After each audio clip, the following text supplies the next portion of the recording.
घुसपैठियों पर लड़ाई देश विरोध पर आई, क्योंकि किस प्रकार से ये पूरा मामला अब सियासी रूप से तूल पकड़ चुका है। इस खबर पर बात करने के लिए खास मेहमानों का पैनल मेरे साथ मौजूद है। भूपेंद्र यादव जी हैं, प्रवक्ता भारतीय जनता पार्टी के, इसके अलावा अजय वर्मा, नेता कांग्रेस पार्टी के, शेखर अय्यर जी, वरिष्ठ पत्रकार। आप तीनों का स्वागत है। अजय जी, शुरुआत आपसे, क्योंकि असम कांग्रेस के एक नेता ने बांग्लादेश का राष्ट्रीय गीत गाया।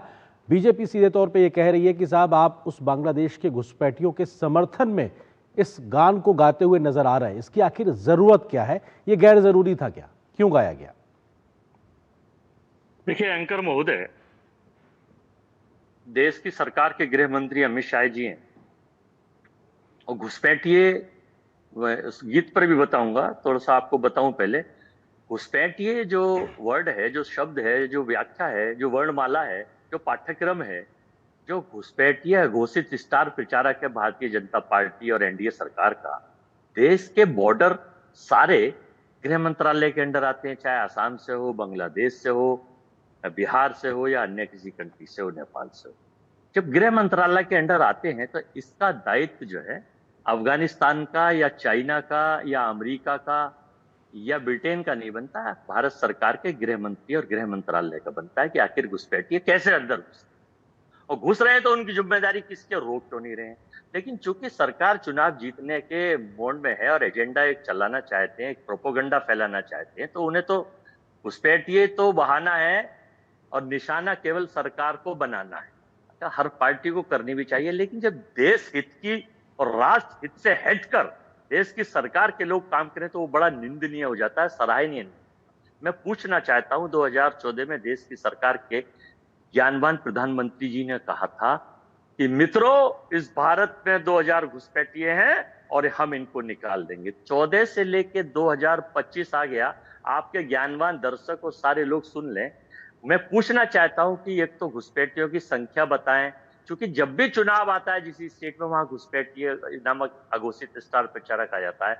दूसरा, इन्होंने 14 से और 25 तक तब कितने घुसपैठिए भगाए, जरा अजय वर्मा महोदय जी, आपसे जो मैंने सवाल पूछा था, आपने पूरी बात रख दी, लेकिन उसका जवाब नहीं दिया कि इसकी जरूरत क्या थी कि एक कांग्रेस के नेता के द्वारा बांग्लादेश का राष्ट्रगान गाया जाए। इसकी जरूरत मैंने आपसे पूछा था, उसका आपने जवाब नहीं दिया।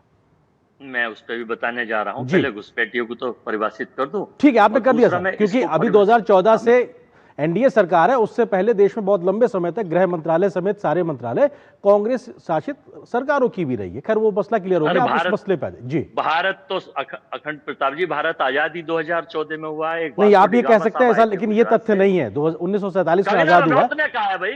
अरे सर, आप देखिए मुद्दे को कहां ले जा रहे हैं। मैं आपसे सवाल तीसरी बार पूछ लेता हूं कि कांग्रेस के नेता को बांग्लादेश के राष्ट्रगीत गाने की जरूरत क्या थी? मैं तीसरी बार पूछ लेता हूं आपसे। जी बता रहा हूं, मैं भी आपको बता ही रहा हूं। देखिए, शेख हसीना बांग्लादेश की प्रधानमंत्री थी, वहां की नेता थी, और देश के प्रधानमंत्री ने हिंदुस्तान में उनको समर्थन देके उनको वो दे रखा है। कि क्यों दे रखा है बांग्लादेश की सर्वोच्च पावर को? तो ये इसकी जिम्मेदारी, इसका जिम्मेदारी और ये सारा प्रोपोगंडा भारतीय जनता पार्टी, इनका आईटी सेल और देश की सरकार के सहयोग से है। कांग्रेस पार्टी, हम तो शांति का समर्थन करते हैं। 3 बार सवाल पूछने के बाद में आपने इस बात का जवाब नहीं दिया और आपने बाकी सारी बातें कर दी। भूपेंद्र यादव जी वो ये कह रहे हैं कि साहब आपकी जिम्मेदारी है, क्यों लोग आप घुसपैठियों को हटा नहीं देते, आप एक प्रोपेगेंडा कर रहे हैं। हालांकि उन्होंने मूल सवाल का जवाब नहीं दिया। भूपेंद्र जी देखिए, ऐसा है कि मैं आपको बता दूं कि आज से नहीं, जब से आजादी से लेकर के आज तक, क्योंकि इनके नस्ल में ही जो है ना, मतलब पाकिस्तानी के सपोर्ट करना और बांग्लादेशी के सपोर्ट करना इनका परम कर्तव्य बन गया है। उसी तरह के लोग आचरण करते हैं मेरे भाई। ये लोग देशभक्त नहीं हो सकते। कभी आपने राहुल गांधी जी के मुंह से सुना है कि वंदे मातरम, भारत माता की जय? कभी आपने सुना है कि वंदे मातरम के नाम पर यह देश आजाद हुआ गांधी जी के नेतृत्व में? मेरे भाई, ये राहुल गांधी जी ये कभी जो है ना छत्रपति शिवाजी महाराज की जय कहते हैं, गुरु गोविंद सिंह की जय कहते हैं। ये राहुल गांधी जी के मुंह से आपने कभी नहीं सुना होगा कि जय श्री राम, जय श्री कृष्ण। ये हमारे हैं देश के जो है ना ये लो पीरे भाई। लेकिन ये जो बांग्लादेश का राष्ट्रगीत गाया वो असम के एक नेता ने गाया, तो राहुल गांधी ने तो खैर नहीं कहा, लेकिन जो असम के नेता ने कहा वो उसको लेकर बात हो रही है। उस लिहाज से मतलब वो लेकिन वो कह रहे हैं कि जो घुसपैठिया का जो पूरा मामला है, आप लोगों ने इस पे जमीन पे कुछ किया नहीं है, इसलिए ये समस्या आप लोग राजनीतिक रूप से उसका फायदा उठाते हैं। भूपेंद्र जी, देखिए ऐसा है, हम लोग घुसपैठिए पर काम कर रहे हैं। हम लोग इसी के लिए जो है ना एनआरसी लाया है रे भाई। इनको मालूम नहीं है, ये कांग्रेस के प्रवक्ता जो बोल नियत और रहे नीति हैं। पता लग गई और है। सुन लीजिए, जितने भी दंगाई बलवाई यदि कहीं से भी आए हैं मेरे देश के अंदर में, इनके द्वारा बसाए गए हैं मेरे भाई। ये आज की चीज नहीं है, ये लोग जानते हैं। बांग्लादेशियों को घुसपैठ करा करके, यही कांग्रेस का 35 साल का शासन था। बिहार की धरती की मैं बात कर रहा हूं। आज मेरा जो है ना किशनगंज का बेल्ट जानते हैं, वहां पर जो है ना हमारा हिंदू भाई जो है ना हट गए। 78% जो है ना वहां सिर्फ मुस्लिम ही रहा। जी ये है हो रही स्थिति। वेस्ट बंगाल, ये सारी जगहों जो है ना, इनकी संख्या इतनी भारी मात्रा में बढ़ गई है मेरे भाई। ये घुसपैठियों का देन है और ये कांग्रेस का देन है। ये कांग्रेस के रीजन में, उसके बाद हमारे आदरणीय लालू प्रसाद जी इंडी गठबंधन के, ये बिहार की सत्ता और शासन 1990 से जब भी संभाले कि नहीं, उसके बाद भी घुसपैठ होता रहा। और आज डीप स्टेट ये लोग बनाना चाह रहे हैं पूरे देश को, तो हम लोग बनने नहीं देंगे। इस देश का प्रधानमंत्री एक पिछड़ा का बेटा, 2014 के बाद सनातनी का बेटा आ गया है। 140 ठीक है भूपेंद्र जी, ठीक है, इस मुद्दे पे वापस लौटते हैं। शेखर अय्यर जी हमारे साथ में सुरक्षा और रक्षा पत्रकार जी करने के लिए हैं। तो मैं शेखर जी प्लीज सवाल, 1 मिनट, ठीक है भूपेंद्र जी, प्लीज शेखर जी, जी शेखर जी 1 मिनट, हाँ जल्दी से 1 जी, मिनट। हाँ। यदि यह देश तुम्हारा है तो डर कैसा, यदि देश तुम्हारा नहीं है तो घर कैसा। ठीक है शेखर जी, सवाल ये है कि कांग्रेस के नेता, अजय जी मैं आ रहा हूं आपके, आप जब बोल रहे थे किसी ने नहीं बोला, अजय जी आप जब बोल रहे थे किसी ने नहीं बोला, तो उतनी मर्यादा रखिए आप भी। शेखर जी सवाल ये है कि कांग्रेस के नेता बाहर नहीं हूं जी, शेखर जी सवाल ये है, शेखर जी सवाल ये है कि कांग्रेस के नेता के द्वारा बांग्लादेश का राष्ट्रगान गाना, ये क्या एक राजनीतिक संदेश देने की कोशिश हो रही, वो भी असम की धरती पे जहां पे घुसपैठ की एक बड़ी समस्या है, और इसको लेके एक लंबी राजनीति की सीकचे या कहा जाए दरारें साफ तौर से दिखाई पड़ती हैं। शेखर जी बिल्कुल नरेंद्र जी, ये पहले बात है कहाँ गाया गया और क्या गाया गया, किस जिले में गाया गया। ये जो ये करीमगंज जो है बांग्लादेश बॉर्डर है, वहाँ पे लगातार ये घुसपैठियों को लेकर बड़ी समस्या वहाँ पे है। और इनका कहना, जो आपके गौरव गोगोई का कहना है कि अगर इसको विरोध कर रहे हैं तो इसका मतलब आप बंगाली बोलने वाले के विरोध में हैं, कि जो असम में जो बंगाली बोलने वाले जो है, जो असम बिलोंग करते हैं, आप उनके खिलाफ हैं। लेकिन बात यह है कि चुनाव, क्योंकि वहाँ भी चुनाव आ रहा है, और ये मामले, ये आज की प्रॉब्लम नहीं है। 47 से लेकर जो उस समय ईस्ट पाकिस्तान, फिर बाद में बांग्लादेश से लगातार जिस प्रकार की इलीगल माइग्रेशन वहाँ हुई है, उसको लेकर बड़ी समस्या थी, जिसको लेकर एक बड़ा आंदोलन हुआ था, छात्र आंदोलन हुआ था। बाद में जाके राजीव गांधी जब प्रधानमंत्री थे, एक असम अकॉर्ड भी हुआ था, फिर ट्राइब्यूनल सेटअप हुए थे, उसको लेकर आज भी लंबा चल रहा है। एनआरसी अलग से किया गया था वहां पे सुप्रीम कोर्ट के ऑर्डर पे। एक बड़ा सेंसिटिव मामला है, संवेदनशील चीज है, क्योंकि लगातार ये एलिगेशन आ रहा है कि वहां पे घुसपैठ जंगलों में, कई कृषि एरिया में वो जाके बस गए और जमीन कब्जा कर लिए, और इसको लेकर लंबा चल रहा है वहां पे, इसमें कोई ये नहीं है। लेकिन ऐसे समय में मुझे समझ नहीं आ रहा है कि अमर सोनार बांग्ला, ये रविंद्रनाथ टैगोर से लिखी गई ये है। देखिए बात आज अमर सोनार बांग्ला की नहीं है, बात यह है कि ऐसी जगह पे जहां बांग्लादेश से आए हुए जो घुसपैठ है, इलीगल माइग्रेंट्स हैं, उनको लेकर जहां पे इतनी सियासत हो रही है, इतनी सेंसिटिव मामला है, वहां पर ये करने की क्या जरूरत थी, यही सवाल है।